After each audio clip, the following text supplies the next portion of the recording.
नहमदुहु व नुसल्ली अला रसूलिहिल करीम अम्मा बाद फ़अऊज़ु बिल्लाहि मिनश शैतानिर रजीम बिस्मिल्लाहिर रहमानिर रहीम रब्बि इश्रह ली सदरी व यस्सिर ली अमरी वहलुल उक़दतम मिन लिसानी यफ़क़हू क़ौली रब्बि ज़िदनी इल्मा अल्लाहुम्मा फ़क़िहना फ़िद्दीन। ऐ अल्लाह हमें दीन की समझ अता फरमा, आमीन। अल्लाहुम्मा सल्ली व सल्लिम अला नबीना मुहम्मद। पिछले लेक्चर में मैंने आप लोगों को सफ़ा की पहाड़ी पर चढ़कर जो अल्लाह ताला ने हुक्म दिया था आप सल्लल्लाहु को कि तुम्हें जिस बात का हुक्म दिया जा रहा है इसे खुल्लम खुल्ला बयान कर दो और मुशरिकों से मुंह फेर लो। इसके बाद हज का सीज़न करीब आया तो आगे का मैं आपको बयान करूंगी कि हाजियों को आगाह करने के लिए कुरैश के मशवरे।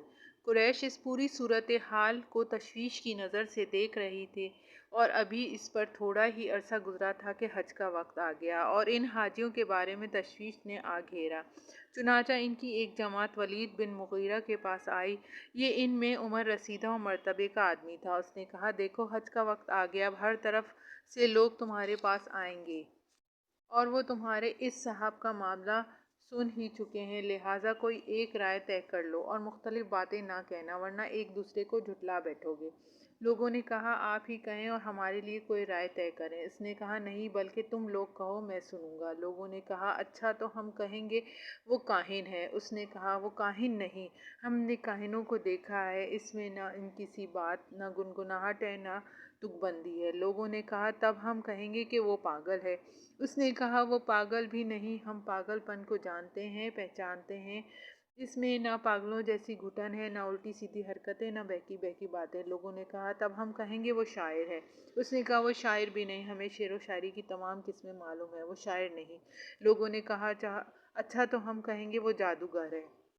उसने कहा, वो जादूगर भी नहीं, हमने जादू और जादूगर सब देखे हैं और उसमें ना उनकी सी झाड़ फूक है, ना गिराबंदी। लोगों ने कहा, तब हम क्या कहें? उसने कहा, वल्लाह इसकी बात में मिठास, रौनक और ताजगी है, इसकी जड़ पायदार है और इसकी शाख फुलदार है। तुम जो कुछ भी कहोगे वाजे हो जाएगा कि वो बातिल है। वैसे ज़्यादा मुनासिब यही है कि वो जादूगर है, इसकी बात में जादू है और वो उसके ज़रिए से बाप बेटे में, भाई भाई में और मियाँ बीवी में और आदमी और उसके ख़ानदान में तफर्रका डाल देता है। ये बात तय करके लोग वहाँ से उठे और उन्होंने हज के आने वालों की राह में बैठना शुरू कर दिया। अब जो भी उनके पास से गुजरता इससे आपकी बात का जिक्र करते और डराते। नतीजा ये हुआ कि लोगों ने आपको देखने और सुनने से पहले ही आपका मामला जान लिया।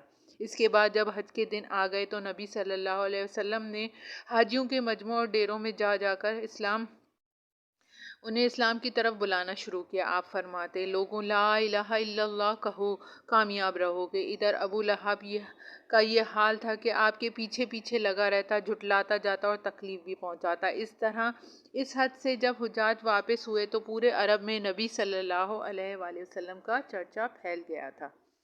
फिर मुकाबले की मुख्तलिफ तदबीरें। हज के बाद जब कुरैश अपने घर को वापस आकर मुतमईन हो चुके तो उन्होंने इस मसले के मुकम्मल हल की तरफ तवज्जो दी और गौर फ़िक्र और बाहमी मशवरे से कई तदबीरें तय की, जिनके मुतालिक इनका अंदाज़ा था कि इनसे इस्लामी दावत का काम तमाम किया जा सकता है। ये तदबीरें मुख्तसरन ये थी कि हंसी उड़ाना और तहकीर और इस्तेहज़ा की रविश अपनाना। इसका मकसद ये था कि रसूलुल्लाह सल्लल्लाहु अलैहि वसल्लम और मुसलमानों के हौसले टूट जाएं। चुनाचा वो आप सल्लल्लाहु अलैहि वसल्लम के बारे में कहते, इस पर जादू कर दिया गया है, शायर है, पागल है, काहिन है, इसके पास शैतान आता है, जादूगर है, झूठा है, बनावटी है वगैरह। जब आपको आते जाते देखते तो गुस्से और इंतकाम की नज़र से यूं देखते गोया खा जाएंगे और हकारत आमेज लहजे में कहते, यही है जो तुम्हारे खुदाओं पर उंगली उठाता है। कमज़ोर सहाबा को देखते तो कहते, ये और तुम्हारे पास ज़मीन के बादशाह आ गए हैं, अरे यही हैं जिन पर अल्लाह ने हम सबको छोड़कर एहसान कर दिया है। इनका नक्शा अल्लाह ताला ने यूं खींचा, कुरान मजीद में बयान किया, मुजरिम ईमान लाने वालों को हंसी उड़ाते हैं और जब इनके पास से गुजरते हैं तो आंखें मारते हैं और जब वो अपने घरों को पलटते हैं तो मज़े लेते हुए पलटते हैं और जब आप उन्हें देखते तो कहते कि यही लोग गुमराह हैं। मुशरिकीन ने इस हंसी मजाक, ठट्टे और तानाजनी की इतनी कसरत की कि ख़ुद नबी सल्लल्लाहु अलैहि वसल्लम की तबीयत इससे मुतासिर हुई। जैसा कि अल्लाह ताला का इरशाद है, ہمیں معلوم ہے کہ ان کی باتوں سے آپ کا سینہ تنگ ہو رہا ہے۔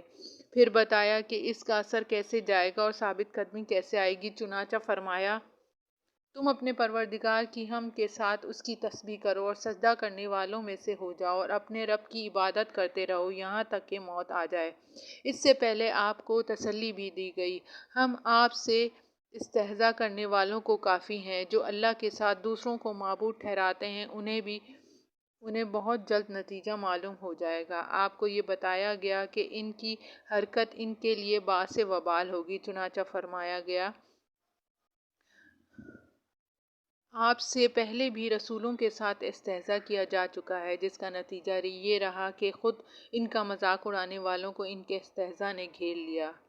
لوگوں کو آپ صلی اللہ علیہ وسلم کی بات سننے سے روکنا۔ انہوں نے طے کیا کہ جب نبی صلی اللہ علیہ وسلم کو دیکھو گے وہ لوگوں کے درمیان تبلیغ کے لیے کھڑے ہوئے ہیں تو خوب شور مچاؤ اور لوگوں کو وہاں سے بھگا دو تاکہ انہیں اپنی بات بیان کرنے کا موقع نہ مل سکے۔ مشرکین نے اس تجویز پر عمل کرنے کی ایک دوسرے کو خوب تاکید کی اور بڑی سختی اور پختگی سے اس پر عمل بھی کیا۔ چنانچہ ان کے مجمع عام میں نبی صلی اللہ علیہ وسلم کو تلاوت قرآن کا جو پہلا موقع مل سکا وہ نبوت کے 5ویں برس رمضان کے مہینے میں ملا۔ اس موقع پر آپ نے سورہ نجم تلاوت فرمائی۔ معاملہ اس قدر سخت تھا کہ نبی صلی اللہ علیہ وسلم جب نماز میں قرآن کی تلاوت فرماتے اور یہ تلاوت زیادہ تر رات کو تہجد کی نماز میں ہوا کرتی تو یہ لوگ قرآن کو اس کے اتارنے والے کو اور اسے لانے والے کو گالیاں دیتے۔ چنانچہ اللہ نے حکم دیا اپنی نماز نہ بہت اونچی آواز سے پڑھو نہ بالکل دھیمی آواز سے بلکہ بیچ کا راستہ اپناؤ۔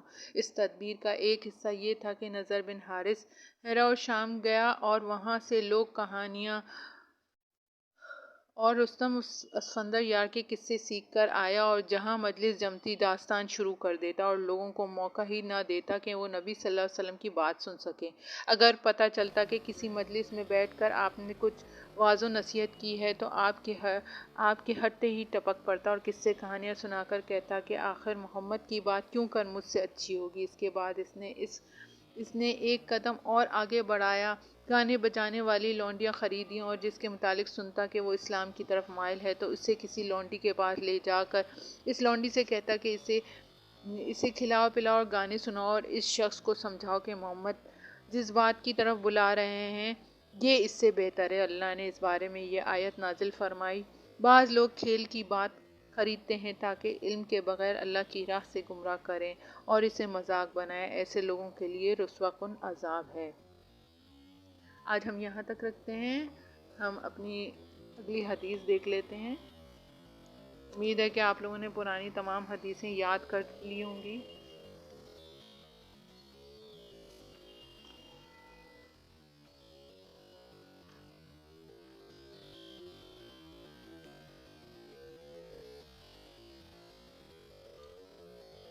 قال رسول اللہ صلی اللہ علیہ وسلم، رسول اللہ صلی اللہ علیہ وآلہ وسلم نے فرمایا سباب المسلم فسوق، مسلمان کو گالی دینا گناہ ہے۔